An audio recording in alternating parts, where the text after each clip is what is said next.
Since I released my video, The YouTubers Who Backed a Genocide, there have been some developments. Ethan Klein responded to the video with an Instagram story shortly after its release, where he wrote, "God, these bread tubers are such pathetic fucking rats. When the fuck did I ever support a genocide? I criticize your idol Hassan, and you all resort to straight up character assassination and horrific lies. A campaign which resulted in the CPS call and harassment like I've never experienced in my 15 years on YouTube. Fuck you and fuck your movement. Socialism deserves better representatives." Soon after this post, Ethan brought my video up during his live show where he threatened to sue me. So this fucking little scumbag here who put me and Mudahar, Turkey Tom, and Destiny in a thumbnail and said the YouTubers who backed a genocide. This is fucking disgusting. And I'm not okay living in this world where these little fucking punk ass scumbags can just say this shit and get away with it. Like accusing people, usually defamation can be all different types of things. Someone supporting genocide, we throw this term around a lot. That's one of the most, I mean, can you say something more fucked up about somebody than that? Sounds pretty defamatory. And again, I'm not taking any prisoners. If my attorney thinks there's anything in here, if he thinks that there's like a decent shot of defamation, I'm suing this fucking piece of shit. It's a little scumbag. So he is threatening to sue me for defamation on the grounds that accusing someone of supporting genocide is messed up. I can think of something even more messed up than accusing someone of supporting genocide, which is, actually supporting genocide. I can't imagine that it's pleasant to be confronted with the idea that you might be supporting a genocide, so the instinct here to deflect and deny without even offering any sort of actual defense against the points is an entirely predictable response. This is how the liberal media class will operate in the coming decades when it's time to answer for their crimes of manufacturing consent for a genocide. They will simply say, "No, I didn't." If they say anything at all. Most of them won't. It's happened throughout history. It happened with the Vietnam War. It happened with the invasion of Iraq, and it'll happen again with Gaza. What makes Gaza a bit different, though, is that unlike prior US-backed atrocities abroad, we all know what's been happening there the entire time. Israel's genocide of Palestinians in Gaza has been called the first ever live-streamed genocide, because we've seen the entire thing as it's happened with high-definition cell phone video. The mass destruction, the ruthless attacks on the healthcare system, the deliberate targeting of men, women, children, medics, aid workers, the intentional starvation used by Israel as a weapon of war, and then the massacres that followed that starvation when Palestinians crowded around aid trucks trying to get what little food Israel was allowing into the strip, the 20,000 slain children, many of them slaughtered with their entire families, the IDF terrorists recording and posting their war crimes, acts of humiliation, degradation, their torture and rape of Palestinians, the full support of Israel throughout all of these atrocities, the vile, dehumanizing racism that is required to uphold a project like this. I just think we need to kill them, every one of them, and that's it. And if not that, because the country will not let that happen, the government. Just the least we can do is just kick them out of our land, because this is our home, this is our land, and we deserve it. What do you think about Palestinians? That I hate them, and I wish they all died. We didn't stop, and we killed everyone. You're gonna kill everyone? Yes, yes! You guys are animals. You guys are f***ing animal terrorists. You killed 10,000 kids. 10,000 terrorists that would grow up to be the next. 10,000 kids that would grow up to be the next terrorists. That's Really? Because it's Palestine. But I'm Palestinian. Does that mean I'm a Yes. I'm a Do you want Palestinians in Gaza to die? Yes. All of them? Yes. Oh my God. We've seen all of this, which is why the whole "no, I didn't" defense doesn't hold up, because, yes, you did. We have you on video during this genocide that everyone saw, spreading propaganda that's been used to justify that genocide. It's so vile to deny the suffering and trauma of the victims just because you need your heroes at Hamas to be perfect. My friends, defeating our brutal enemies requires both courage and clarity. Clarity begins by knowing the difference between good and evil. And these monsters, they rape women, they burnt babies alive. Many anti-Israel protesters, many choose to stand with evil. They stand with Hamas. They stand with rapists and murderers. The Gazan Health Ministry, which, by the way, Gaza Health Ministry is run by Hamas, terrorist organization. I think a lot of people are all too happy to not look too deep into these things, but again, Gaza Health Ministry is Hamas. There was more Jews displaced than Palestinians during the Nakba. We have you on video attacking and delegitimizing the only groups in the world militarily resisting that genocide, with arguments plucked directly from the US State Department, the #1 material supporter of the genocide. Terrorist groups. We have you on video attacking and delegitimizing the most prominent media figures in the YouTube space who have been advocating against the genocide and breaking down the propaganda used to justify it. Hassan loves all terrorists. We have you on video running defense for the primary architects of the genocide. Just the other day, Bibi fired a really good guy that a lot of people are pissed about, and he fired him because they had a disagreement, and that's like so Trump coded. He was like a moderating voice in the war room. Yeah. מצור מוחלט על העיר עזה. אין חשמל, אין מזון, אין מים, אין דלק. הכל סגור. אנחנו נלחמים בחיות אדם ואנחנו נוהגים בהתאם. We have you on video attempting to portray the perpetrator of that genocide as some kind of beautiful, free, diverse, democratic state. We're planning to go to Israel in June with my parents and all the kids. It's going to be such a great trip. And I'm actually really excited to go there. I want to show you guys. You haven't been there in so long. It's been a long fucking time. What I want to do is show you guys how I see Israel, because you don't see that. When you listen to Hassan and you hear all these fucking mega lefties talking about it like it's some super racist, like crazy, like Jim Crow style of society.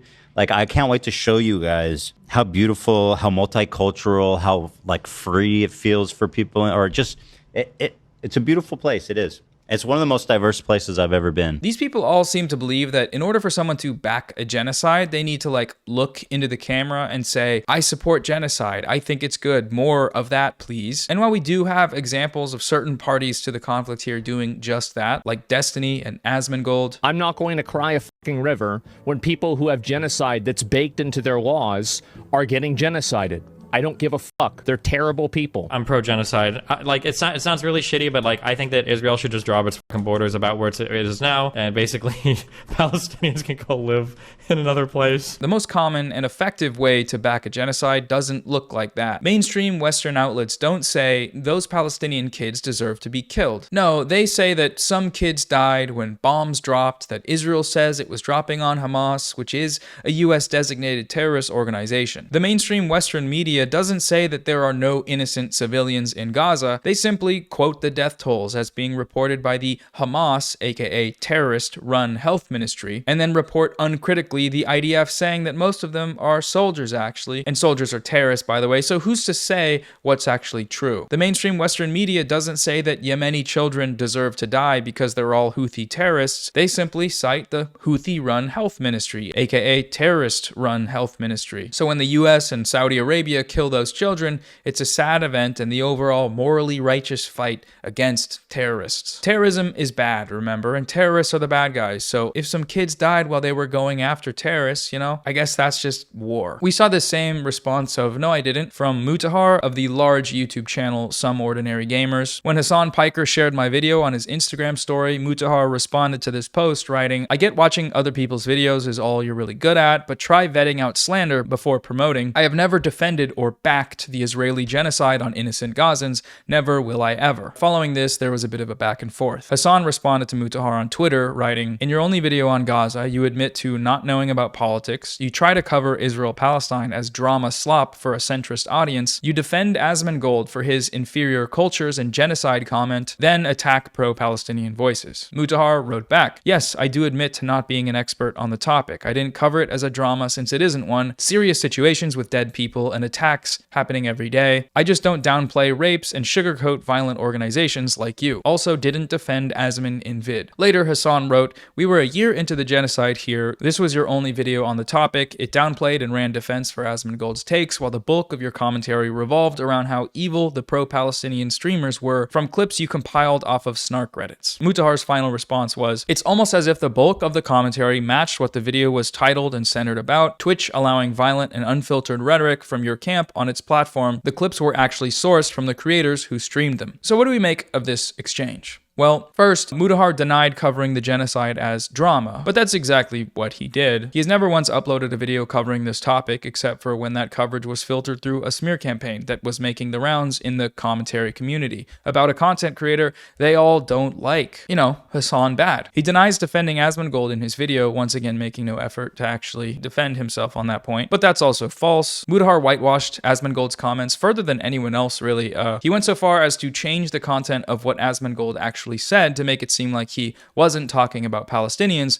when he was. In this situation, one could, if they were to extend the charitability, could say that Asmongold was probably referring to extremists in the Islamic religion. Even Asmongold himself admitted that that's what he said when he apologized. This is why he was banned. Now, whether Mudahar stands by this characterization of Asmongold's genocidal rhetoric or not is a different question, but he did do that, and the record shows this. His video is still uploaded on his channel. You can go watch it. Denying this seems to be just indicative of a lack of reflection on his part. Entirely predictable, but worth noting nonetheless. The "no, I didn't" defense is the expected response from centrists and liberal Zionists alike, but I don't know how well it'll hold up in court. I didn't back genocide. How could you say that? I just sat silently the entire time it happened, except for the one time I spoke up, which was actually to attack pro-Palestine activists with bad faith smears that originate from a community of openly genocidal Zionists. I'm pro-genocide. They're terrible people. Best of luck to you in your legal endeavors should you pursue them. I don't know how well that'll hold up, but have fun, I guess. In his last tweet, Mudahar seems to deny his participation in the smear campaign, writing, "The clips were sourced from the creators who streamed them." This is false. Mudahar did not source these clips from Hassan's stream. He sourced these clips directly from the smear website. He cited the website out loud and said, "Go check it out, guys." Now, there's a website known as danclancysucks.com,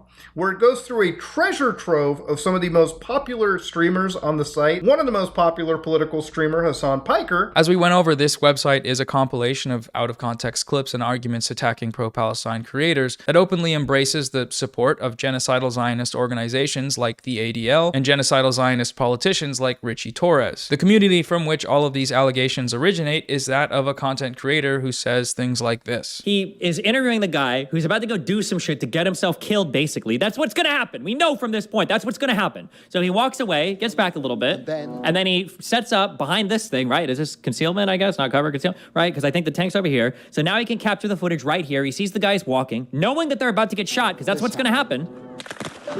And then eventually they get shot and everything is, this is it. It's like act 1, 2, and 3. It's like all here. Now this guy is down, he's dead. These guys are like, and fatally wounded. They're not even running. They're not even like cowering and running away and screaming in fear. There's like, okay, well, they did it. We got our shots. Okay, is this guy done? Oh, shit. Well, okay. Well, we brought the white flag, so we can put that over the bleeding part, assuming he got shot in it, actually, right? Flag on and then chest. This guy, what, is this guy running back to grab the wife? By this stage, the man's wife, his widow, has heard what happened. And then, like, what does this mean? The wife has heard what happened. Like, bro, this is crazy. I'm sorry. The tracking live movement shot of the lady running up to her dead husband? Like, what is this? By this stage, the man's wife, his widow, has heard what happened. Somebody went back and told her, right? The 5 martyrs that walked forward, your husband was the unlucky guy. He drew the short stick today, so come forward, cry for us on camera. Do you think the guy intentionally wanted to get killed? No, I don't think he wanted to die. I don't think they were thinking they were going to die, but they probably were hoping to get shot at, or maybe, so you're saying the woman was acting? I don't think the woman was acting. She probably was sincerely sad. Her husband got fucking killed. But I think they were farming TikTok clips. I mean, remember, these people actually, yeah, like have suicide bombers. So it's not that big of a stretch to imagine that they would be willing to get shot. However, now, I haven't gone down this road because this is way more, it would require me to make a lot more assumptions, but it's also possible he didn't get shot. Right? Now, do we know the name of the guy? Is he actually dead? Do we even know if this is his wife? These are a whole bunch of questions that would be valid. Now, if I was way more on the pro-Zionist side, I would be asking those questions. Who is this guy? Do we even know if he's actually fucking dead? Like, we don't actually see the wound. Right? It seems like they don't have any problem showing anything else. Like, why just the white flag so that it can look all bloody? Like, show us the actual gunshot. You have no problem showing other violence, right? What Pallywood means is that you're capturing intentional video footage to sell a certain narrative about what's going on, basically. So Pallywood might be, this, right? So the idea is that like 4 innocent civilians are like walking up and you just want like a clip here of the IDF shooting them for no reason because they're civilians with white flags. And you kind of ignore the fact that like, okay, well, they're in a battle zone in an area they were told to evacuate from, and they're going back to try to release somebody that was captured. Like that's like Hollywood, I think. You're essentially provoking the enemy to take what is largely a justified action and then trying to say that it's like indiscriminate civilian killing. It's like a setup. It's not fake, but they're doing it to themselves. Speaking of that guy, Destiny, the genocidal Zionist sex criminal video game streamer, he also had a crack at responding to my video where he made some interesting points. Destiny criticized my characterization of the 2018 Gaza border protests as being overwhelmingly peaceful by citing instances of violent actions that protesters took part in during the 2018 border protests, or the Great March of Return, which were recognized by human rights organizations as being overwhelmingly peaceful. Overwhelmingly peaceful. Just as a quick thing, because people love to talk about the Great March of Return, the peaceful March of Return. All of this is like the peaceful Great March of Return. Remember this, okay? This is all the peaceful Great March of Return. Now, when I used the word overwhelmingly in my video, I used it as the word is meant to be used, which is to mean overwhelmingly, which means what the word means, which is to a very great degree or with a great majority. Overwhelmingly. Some instances of violence during these protests do not contradict my use of this word. The protests were overwhelmingly nonviolent, which is exactly what the UN report found. The protest camps set up along the fence can make you do a double take. In parts, they look like a community festival, a carnival, a fair, like a distant cousin to Burning Man. Women prepare falafel sandwiches, barbers give haircuts and trim beards. Lip syncers and dancers perform in the shade. Actors ham it up playing cruel Israeli soldiers. Families come with their children. Ultimately, though, regardless of how the protests were characterized overall, the reason I brought them up in my video was as evidence that Israel has a history of intentionally targeting Palestinian civilians for slaughter. That's what the UN report found. Israeli snipers intentionally targeted medics, journalists, men, women, children, elderly people, and disabled people. Cite whatever instances of property damage, tire burning, flag planting, rock throwing you want. These are irrelevant to the fact that Israel intentionally targeted thousands of civilians with sniper fire. The commission interviewed an international journalist covering the demonstrations at the Malika site who described the scene that day. What was notable was the amount of injured people and the slow, methodical shooting. Every few minutes, you would hear a shot ring out and you would see someone fall, and then another shot and another person fell. It went on for hours. I saw a man who had been shot in the throat. I didn't see it happen, but I saw the immediate aftermath. He was covered in blood. I saw a man who had been shot in the head. There was a constant stream of bloody bodies being carried back towards the ambulances. It was surreal and endless. It became almost normal. It was happening so often. A shot, a person falling, people carrying the body away. The number of wounded was astonishing. I couldn't say how many people I saw who were shot because it was so high. I have covered wars in Syria, Yemen, Libya, and I've never seen anything like this. The slow, methodical shooting. It was just shocking. Presenting this fact is only a one-sided history if you think intentional civilian targeting is somehow warranted due to other unrelated instances of violence, which definitionally cannot be true. This is, of course, if we're taking international law into account, but Destiny's a Zionist, so that's not high on his priority list. I'm pro-genocide. Destiny has had similar Israel glazing-induced English language difficulties in the past. He had this same response when Norman Finkelstein brought up the 2018 border protests in the Lex Friedman Israel-Palestine debate early last year. In 2018, there was the Great March of Return in Gaza.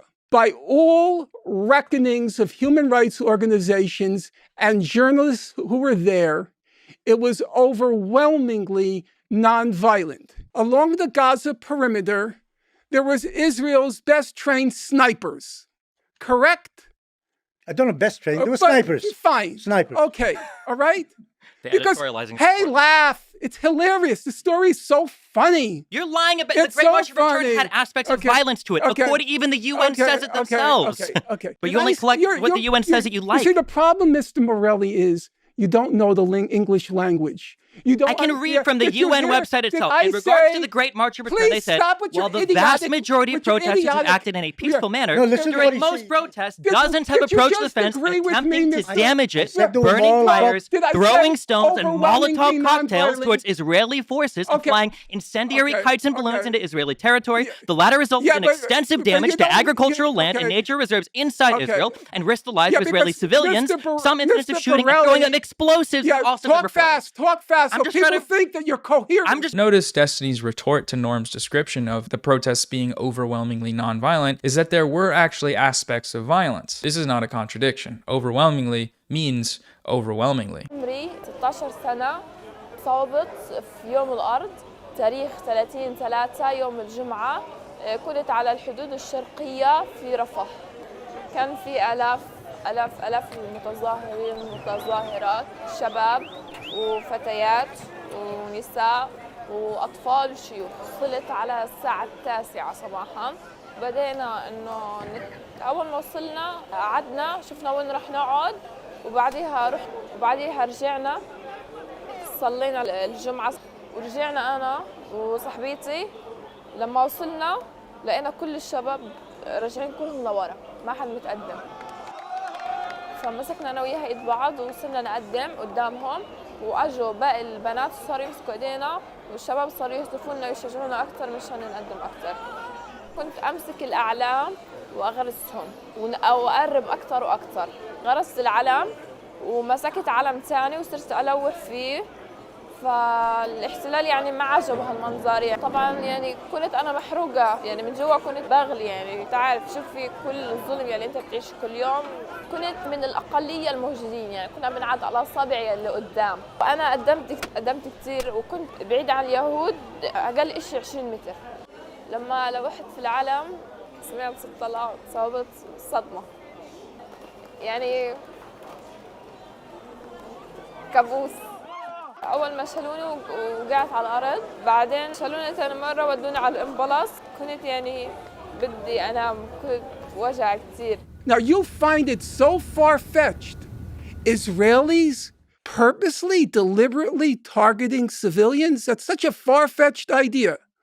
An overwhelmingly non-violent march. What did the UN investigation find? Brace yourself. You thought it was so funny, the idea of IDF targeting civilians. It found, go look this up on your machine. I already know what you're going to say. You're going to say it found that only one or two of them were justified killings.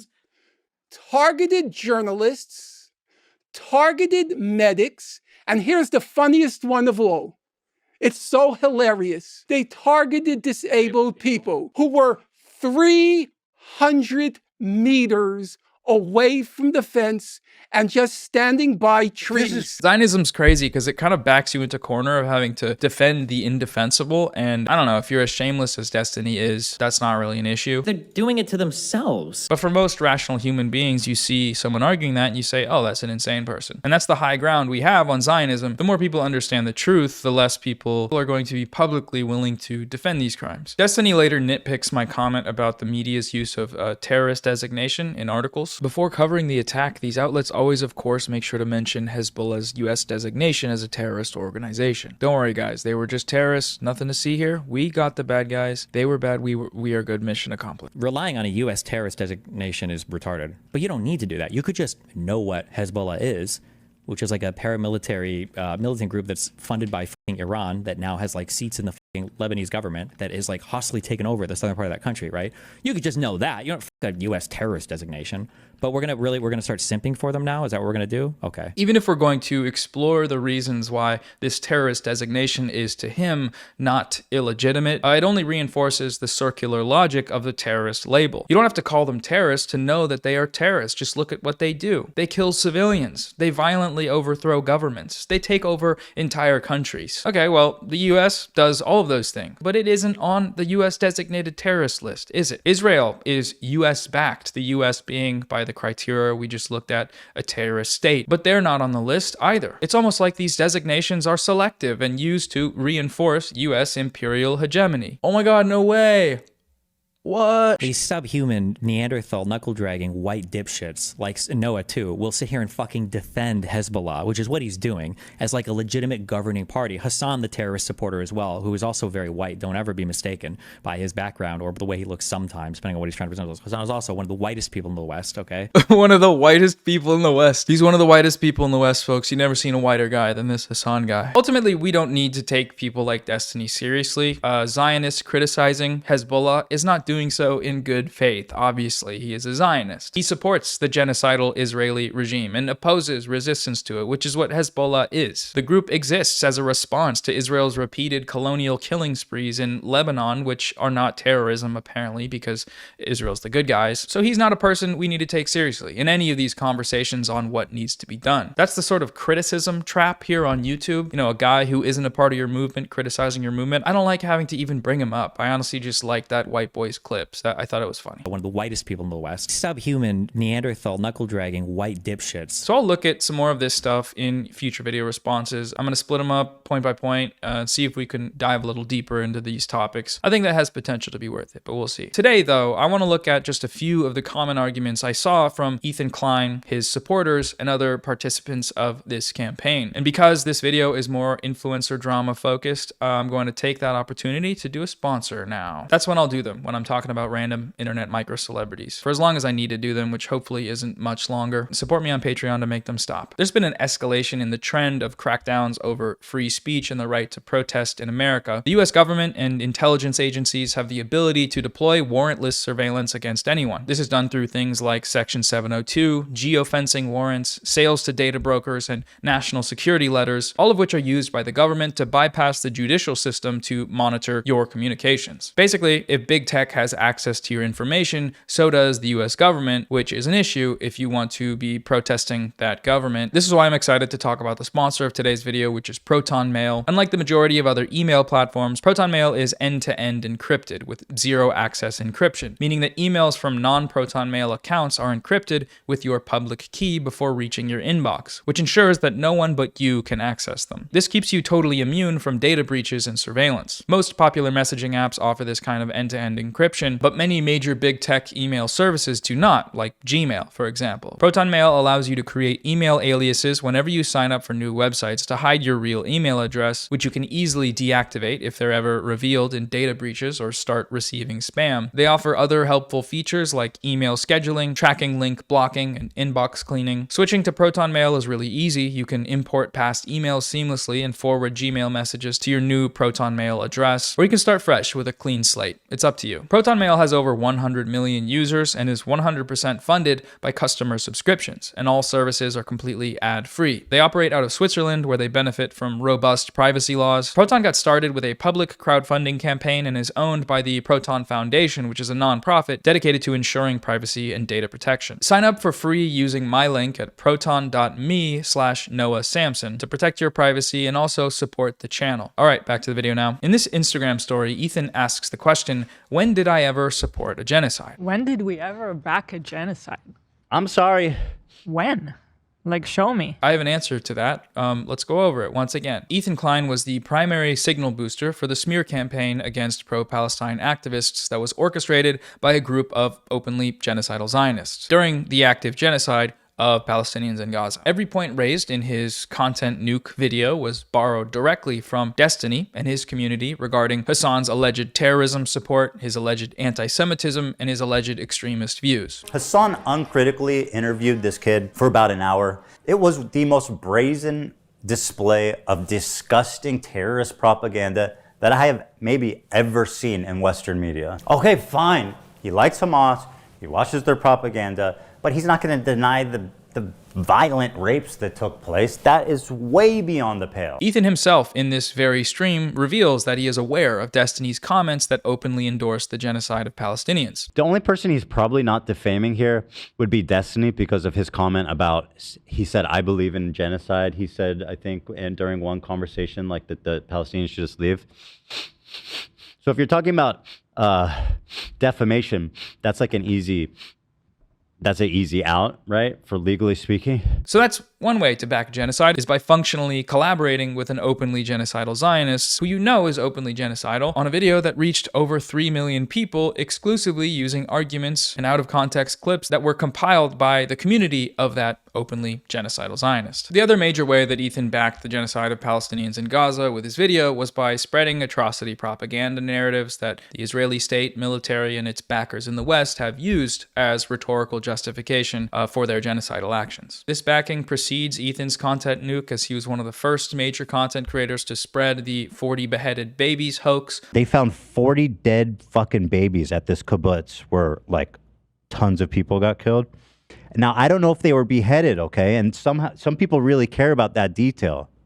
So to me, the 40 babies is enough. I never really thought that I would see and have confirmed pictures of terrorists beheading children. A false claim that he has yet to rescind or apologize for making. In the content nuke, he doubles down with this sort of propagandizing for the state of Israel by spreading the Hamas mass rapes hoax. He cited the documentary from Sheryl Sandberg that relied on testimony made under duress in Israeli detainment centers and unverified claims from witnesses. Earlier this year, former Facebook executive Sheryl Sandberg produced a documentary that was screened at the White House and on Capitol Hill. Last year, Hamas committed horrific acts of sexual violence. Cheryl, I thank you for all your work to bring to light the horrors of this issue and for your film about what happened on October 7. The way that Sandberg proved her case, shockingly, was significantly through the use of coerced interrogation videos. The documentary, of course, won praise in the pages of the New York Times and is, to this day, sitting on the White House website. The White House website now says, quote, "Preventing and responding to conflict-related sexual violence is a top priority for President Biden and Vice President Harris. Since October 7th, President Biden, Vice President Harris, and our entire administration have consistently condemned Hamas' horrific sexual violence. On June 17th, the Vice President hosted an event at the White House, which included a panel discussion and remarks by advocates and survivors of CRSV from around the world, and a partial screening of Sheryl Sandberg's documentary, Screams Before Silence, on Hamas's sexual violence on October 7th. Now, Amnesty International, Human Rights Watch, B'Tselem, and Physicians for Human Rights Israel all rejected the use of hostage interrogation videos in the months after October 7th. And most news outlets chose to reject their use as well, citing the likelihood the confessions were extracted by torture.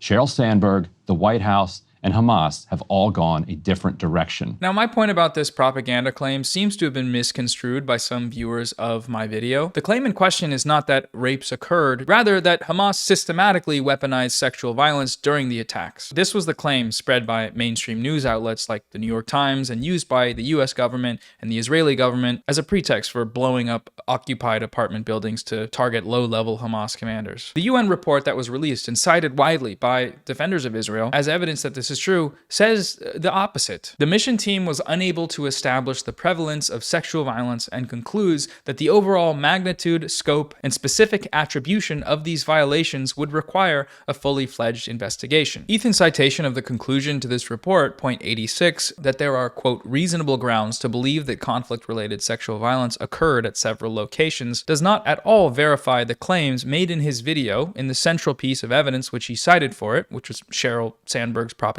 film. What happened on October 7th was mass, systematic, planned rape and genital mutilation of women. Nor in all the places that systematic sexual violence was alleged against Hamas, which it was many, many places, mainstream places. This conclusion also does not contradict anything Hassan has ever said about October 7th. In every clip cited in the video, Hassan is talking about the systematic rapes claim. The systematized mass rapes that Hamas dealt on October 7th, not a single bit of that has been verified. The clip that was cited repeatedly by Ethan, what he seemed to think was a smoking gun, downplaying the violence, specifically the sexual violence, which he's done a lot of. Doesn't matter if fucking rapes happen on October 7th. Like, that doesn't change the dynamic for me even this much.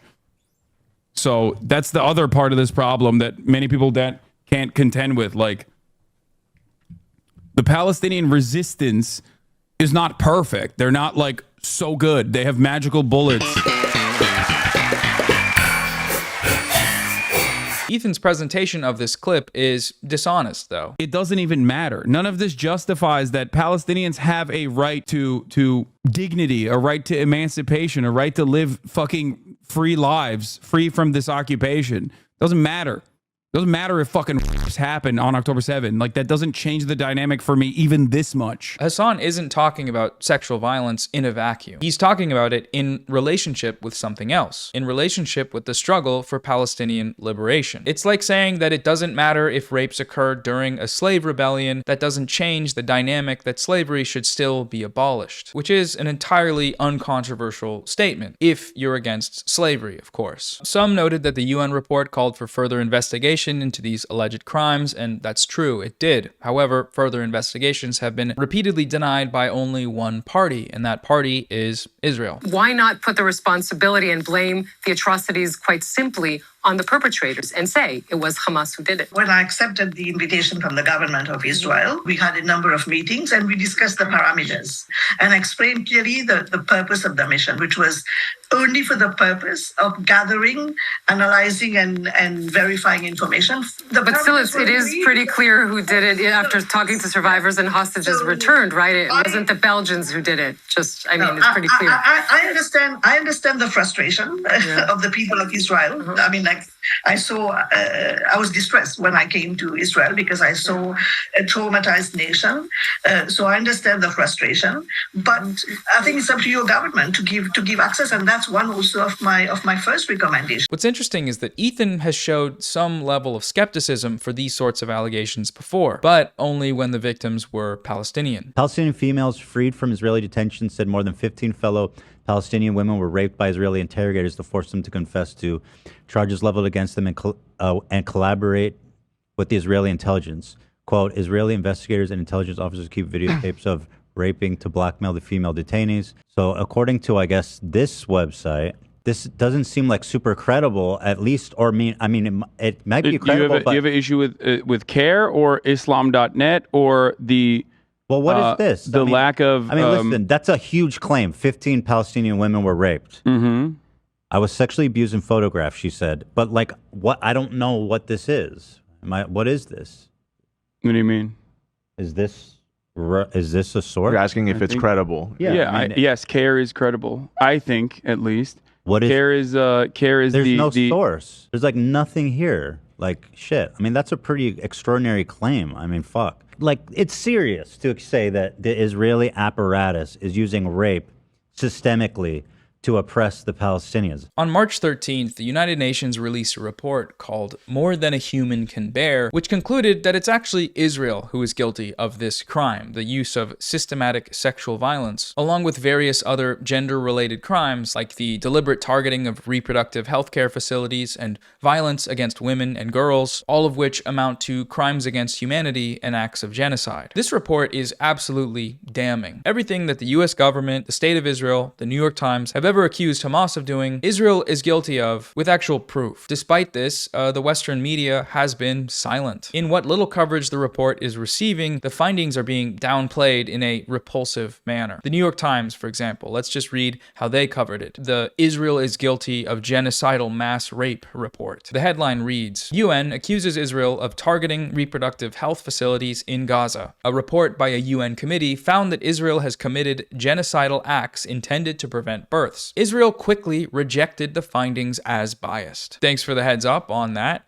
Okay, so no mention in the headline or the subheading of the systematic mass rape and sexual violence campaign by Israeli forces. It just groups those in with the genocidal acts there. And then an immediate citation of Israel's defense. Incredible. Let's read on. A United Nations commission on Thursday accused Israel of targeting hospitals and other health facilities in Gaza that provide reproductive services, including an IVF clinic where thousands of embryos were destroyed in what it called an effort to prevent Palestinian births. The report by the UN Commission of Inquiry on the occupied Palestinian territory called that and other actions that cause harm to women and girls, quote, genocidal acts, and accused Israel of punishing Palestinians collectively for the Hamas-led October 7th, 2023 attack that killed 1,200 people. So that's how the New York Times reports mass rape campaigns from Israel, other actions, which Which other actions? Mass rape? Weaponized sexual violence? Credible evidenced allegations this time? No. You'll have to wait a bit to hear about those. First, the IDF is speaking. Israeli officials have long accused the Rights Council of singling Israel out,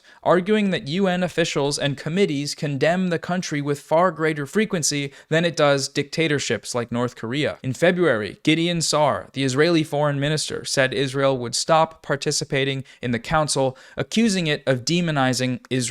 The United Nations is Hamas, the United Nations is anti-Semitic. That's what Israel told us, and we're going to tell you what they told us uncritically because the New York Times. The first time the word rape is used in this article isn't until 15 paragraphs in, and then when it's used, it's immediately followed with reporting that the accused were not ultimately indicted for any sexual offense, and that Israel says it doesn't do that actually, and that they follow the rules. I could scream. These people are fucking disgusting. She was taken to sedate a man, and she was nude searched over and over again and filmed, and then she was raped twice by Israeli male soldiers, 2 of them at a time, while videotaping her. We have also one testimony of a woman who was also taken. She says she was also raped by an inspection device by a female soldier more than once. They inserted the inspection device in her rectum. We have also one testimony of a woman saying that she was strip searched and they would beat her on her behind and they would humiliate her in front of each other. Most of the women also who were taken from Gaza, West Bank and Jerusalem said they were beaten on their genitals, which has made it to conclude that there must have been a directive that's been given to the Israeli army to treat women in such manner, because in Jerusalem you're treated by completely different law enforcement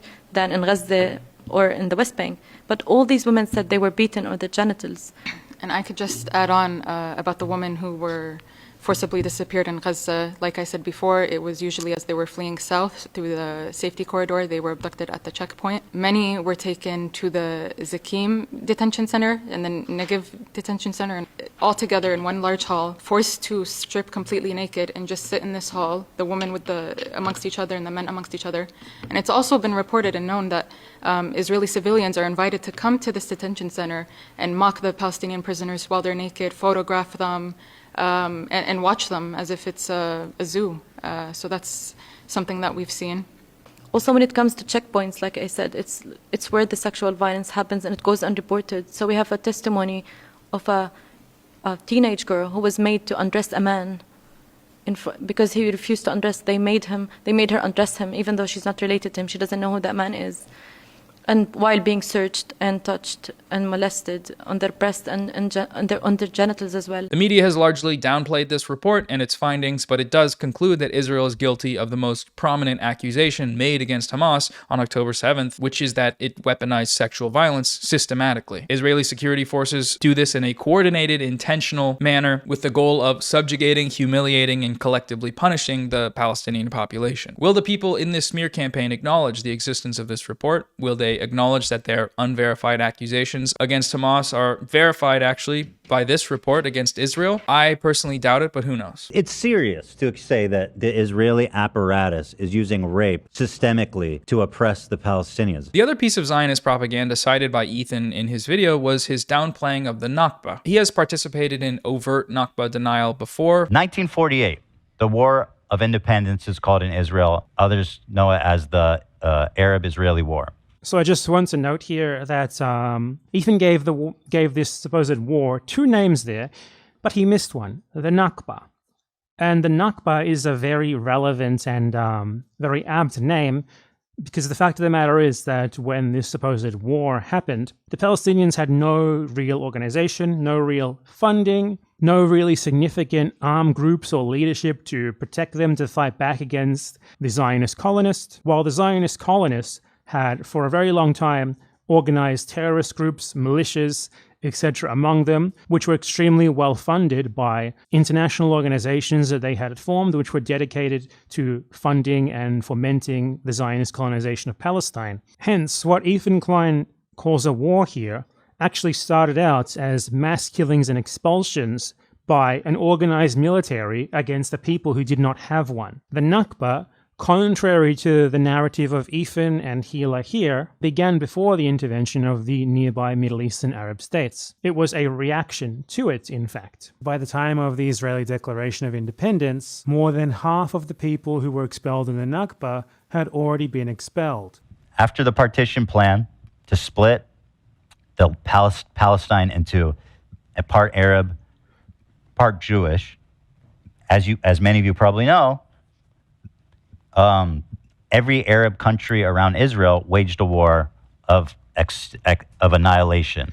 Okay, so Ethan left the Nakba out of his narrative here entirely. That is absolutely inexcusable. It's like leaving the Holocaust out of World War II. It simply cannot be forgiven. It is abhorrent, honestly. It's the only way that his narrative can really hold up here as well. But he does it again in the content nuke in a different way. He downplays the Nakba in the content nuke by equating it to Jewish expulsion from Muslim countries. In fact, there was more Jews displaced than Palestinians during the Nakba. 1 million Jews. This is done with misinformation, so he lies by omission regarding the nature of Jewish immigration to Israel. But even if he hadn't, this is on its face a piece of Zionist propaganda. Because being a refugee does not enshrine upon you some right to steal other people's land and make them refugees. That's what the settlement of Israel was, and any equivocation between that and other factors is a direct rhetorical justification for the crime. The very premise behind it is obviously flawed, and presenting the partition plan as if it was not clearly a grave injustice is a rhetorical trick to then sort of implant this idea that what Israel did was legitimate. They were just abiding by the plan, apparently, even though they broke every single thing that was stipulated in it, and that it is the fault of the Palestinians for rejecting obviously untenable things like this, rather than just giving up more than half of their country to new arrivals for their own exclusive use. And it's especially ironic that Zionists love to cite the partition plan as somehow legitimizing when they reject, like, literally every other UN prescription or decision, binding or not, ever made on the subject of Israel-Palestine aside from it. The last main point on Ethan's support of the genocide in Gaza is his effort to delegitimize resistance to that genocide. He spends a good deal of time in his video going after Hezbollah and Ansar Allah, literally calling them the bad guys. All right, so these guys are clearly the bad guys. I feel like I already touched on this a bit in this video and the last one, but what struck me about this section was just the brazen lies about these groups, spreading the ridiculous claim that Hezbollah is responsible for the entirety of the death toll of the Syrian civil war, while also changing all of those deaths, which included combatants, to civilians, and accusing them of genocide. They participated in the slaughter of over 500,000 Syrian civilians, and they killed hundreds of thousands of civilians in what can only be described as a genocide. No one does this. I don't know where this came from, but it's just legitimately a bizarre claim to make. Or his false claims about the Houthis, that the hostages taken from the Galaxy leader had not been seen or heard from since the genocide began. I'd like to remind everybody that the crew that's kidnapped in this video has been missing for over a year now, with zero updates on their health, whereabouts, or anything. That lines up with leftist values. That's not true. They were confirmed to be in good health by visits from humanitarian organizations, or just lying about the nature of their attacks, as if the Houthis are attacking these ships for any reason other than what they're doing it for, which is to stop Israel's genocide. The Houthis have been extremely explicit and repeat on an almost daily basis. Their attacks on ships in the Red Sea will stop as soon as the Gaza war ends and humanitarian and other supplies are allowed into Gaza, and therefore the Palestinians will no longer be under the threat and the horrors that you've earlier described and that most of us have seen on our screens for many, many weeks. The important thing is that although the US and the UK claim that they're only defending free movement in the Red Sea and refuse to accept any connection between this and the war in Gaza, for the Houthis, it's absolutely straightforward and explicit that, number one, they're only targeting ships that have any connection with Israel, whether they're going to Israel, coming from Israel, delivering stuff owned by Israelis or whatever, any connection, whatever. And that other ships are not targeted, except, of course, now, since the US and UK strikes have started, they are also targeting US and UK ships. Also evident in the fact that during the ceasefire, quote-unquote ceasefire, that Israel violated over 1,000 times, the Houthis stopped the attacks, and they only started them up again when Israel started completely starving out the Gaza Strip, fully restricting aid. And in defiance of the starvation blockade, the US and the Saudis started bombing in Yemen and killing children. So if you want to stop Israel from killing children, the US will kill your children. That's basically the conclusion of that sequence of events. It bears repeating here, Hezbollah and Ansar Allah are the only groups in the world that have provided aid to the Palestinian resistance against Israel's genocide. That's a fact. Citing their status as US-designated terrorist groups or historical examples of their violations of international law does not change that fact. If we acknowledge the fact that Israel is committing genocide in Gaza, which Ethan, or at least his fans, seem to believe he does, then it must also be recognized that the international community is legally obligated under the Genocide Convention to employ all means necessary to prevent said genocide. When it comes to Israel's genocide in Gaza, these terrorists here are the only ones following the law, the only ones operating with any sort of moral compass. All states are obliged to do everything in their power to stop this genocide from continuing in Palestine. Who has actually done that? South Africa, when they brought Israel to trial in the International Court of Justice for genocide. I've said arguably Hezbollah, not a state, but it is a significant actor in that state because it has engaged Israeli forces militarily, initially in territory illegally occupied by Israeli forces, the Shebaa farms in South Lebanon, to draw Israeli assets away from the genocide. And the third one that you mentioned very significantly, Yemen, under Houthi control. The Houthis, Ansar Allah, they announced in response to Israel's genocide in Palestine that it would block shipping into the Red Sea that was headed to resupply the Israeli regime as long as it continues the siege and the genocide in Gaza. And it's been using this choke point at the head of the Red Sea called Bab el-Mandeb, which means the Gate of Tears, in this narrow strait between Yemen and Djibouti at the opening of the Red Sea.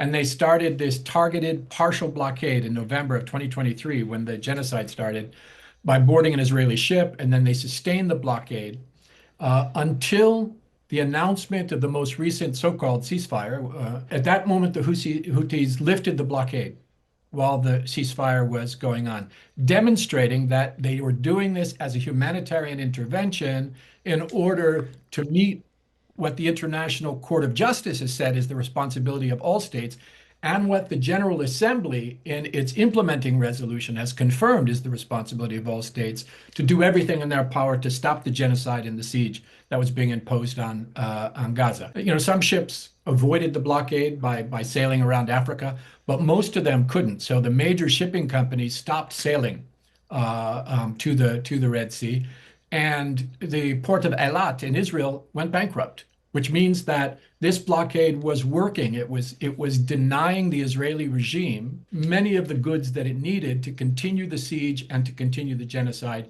in Palestine. The United States, aka the terrorist designators, meanwhile, are the ones doing the terrorism. They are aiding and abetting a genocide with billions of dollars in arms shipments to Israel.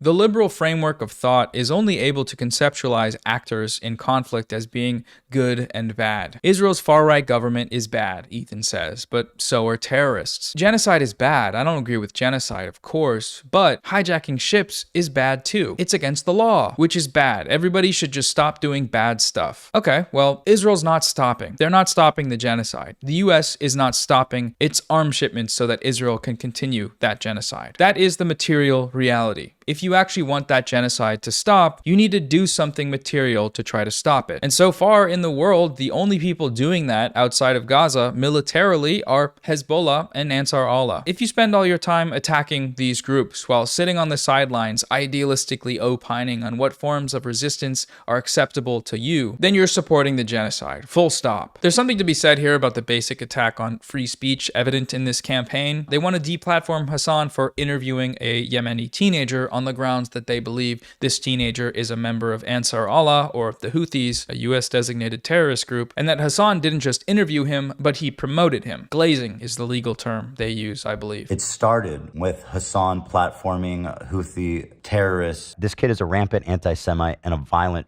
Houthi terrorist. But he literally had a terrorist on a stream. This wasn't really an interview, it was like a glorified promotion reel. Glorifying a terrorist live on stream. This man does not critically apply any form of journalism. Hassan did not ask him one critical question. In fact, the opposite. It was a complete puff piece where he sucked him off, elevated him, was uncritical. None of this is true. Ethan provided no credible evidence to the claim that Rashid al-Haddad, or Tim Houthi Chalamet, the nickname of the Yemeni teenager, is a member of Ansar Allah. And in their interview, Hassan asked multiple questions that were critical critical of Rashid. I don't know if he can answer this or not, but as far as the Ansar Allah militancy goes, like as far as the standing military goes, like I don't know if he is allowed to speak on this. I don't know if he's like actually a part of the groups at all or just like simply a TikToker. You know what I mean? I don't know how to ask that in the best way possible though. طيب يعني بقول لك يعني أنا يمني يعني كيمني يعني أنا واقف إلى جانب فلسطين. His answer is a Yemeni who stands with Palestine. In America, some of the like leading groups that are pro-Palestine are led by Jewish people who are anti-Israel. How does he feel about that? والله يعني صراحة أي واحد يدعم فلسطين إحنا معه.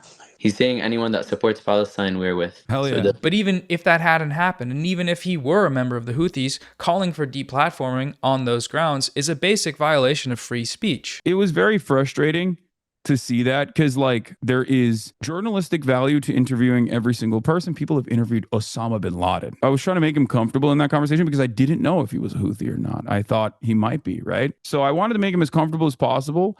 And then, yes, the conversation trajectory probably would have changed a little bit if he had said he was a Houthi. He said he was not. And I was inclined to believe him. There's no reason for me not to. But even in that process, they still asked him about like his thoughts on Jewish people, anti-Semitism and the like. They wanted to deplatform Hassan for watching an Ansar Allah music video on his stream. They claim that this is terrorist promotion, watching unfettered terrorist propaganda, as they claimed. But the question here is, what level of denunciation and condemnation would be required during Hassan's viewing of that video in order for it to clear the bar of a valid viewing of a piece of political media? The mere existence on the screen of a video from the Houthis is enough to trigger that post-9/11 war on terror response in the American viewer, to the point that they're willing to just call for his banning for making such violent and evil threats like Yemeni people are a musical people, or these songs function as an act of resistance against the US-backed Saudi genocide. Instead of terrorist propaganda, let's call it musicals. They do musicals. Instead of violent jihadists, let's call them musically talented people. They're very musical people. It is precisely this line of argument that the US government and the Trump administration have taken when it comes to the illegal kidnapping and detention of Palestinian activist Mahmoud Khalil. He is not charged with a crime, he is being silenced for his speech, on the grounds that it constitutes terrorist promotion. As this sort of terrorism is a threat to US national security, according to the US, this is grounds for detention. The terrorism in question here is, of course, advocating against a genocide. Whether it's the US-backed genocide of Palestinians in Gaza or the US-backed genocide of the people of Yemen through its crippling blockade that has resulted in the starvation of hundreds of thousands of people, or its indiscriminate bombing campaign that has killed tens of thousands more, in both of these places, the justification is fighting terrorism. When the US-backed Saudi coalition blows up a school bus full of school children, the justification they use is that they were targeting the Houthis. It was an attack which drew international condemnation and left the parents of 40 children crying over their graves. Initially, the Saudi-led coalition claimed the attack was a justified military operation. It was targeting Houthi leaders.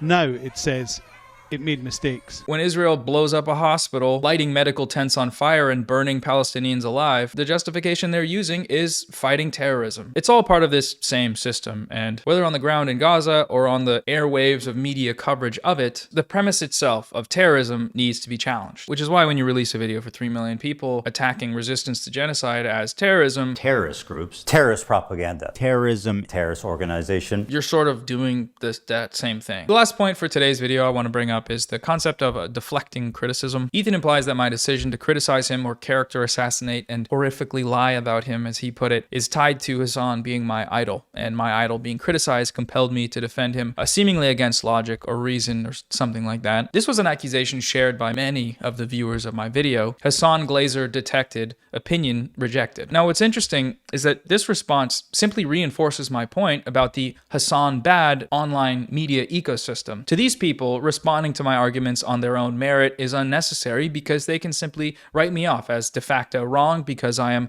defending Hassan, who is de facto wrong because Hassan bad. It is not the actual political issue I am defending him on that they're able to challenge, the issue of course being opposing Israel's genocide in Gaza and informing viewers about the resistance to that genocide without screaming, "I condemn terrorism" into the microphone for every second of that coverage. No, it's not that. It is the mere fact that Hassan is on the screen while I make these points that seems to trigger this response. The response of completely ignoring the valid connections between Hassan's arguments and my own. It's cowardly, but expected. expected and only serves to strengthen my resolve in the notion that these people are not serious in their politics and therefore should not be taken seriously. The other major example of this sort of deflection is in regards to my citation of the YouTuber Bad Empanada. I can't tell you how many comments I received from people that decided to throw out all of the points made in my hour-long video in their entirety because at the start of it, I cited Bad Empanada's prior responses. None of these comments, and I mean not a single one out of the seemingly thousands of them, took the time to respond to, let alone debunk Bad Empanada's points about Ethan's video. So far, I haven't seen anyone do that or even try. Regardless of how you feel about Bad Empanada or what you think of his posts online, the facts are the facts. If you can't dispute them,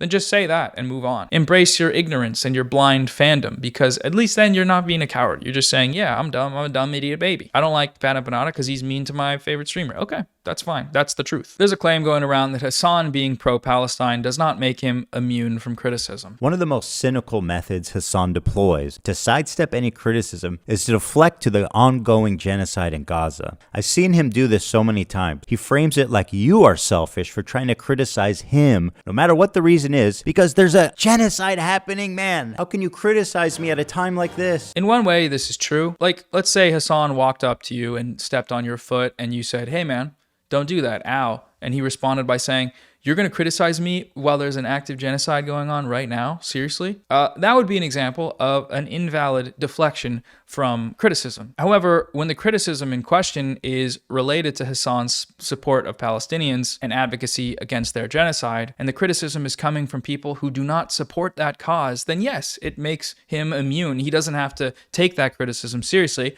because it's coming in bad faith from people who are not allies to his cause. If criticism is coming from parties who have no stake in or solidarity with the mission of Palestinian liberation, these criticisms are irrelevant. They are beneath consideration. The people who levy these criticisms do not talk about politics until it's time to make a Hassan bad video. This is the case with all of the slop tubers who shared the smear campaign. Ethan here might argue that he does have a stake in the pro-Palestine movement, as he has referred to himself as a stalwart ally to this cause. I've been a stalwart supporter of the Palestinian cause for many years. This raises some questions, to my mind, namely, how? What did he do to be able to bestow upon himself the label of stalwart ally? Calling yourself an ally is already, what are you doing? But in this case, especially, what are you do? What did you do? What did he do? He donated to a fundraiser. Okay, but what if I told you that this donation was a one-time donation of what is likely less than 1% of his yearly income to a fundraiser that Hassan ran, and that this was followed by total silence on Gaza over the course of the genocide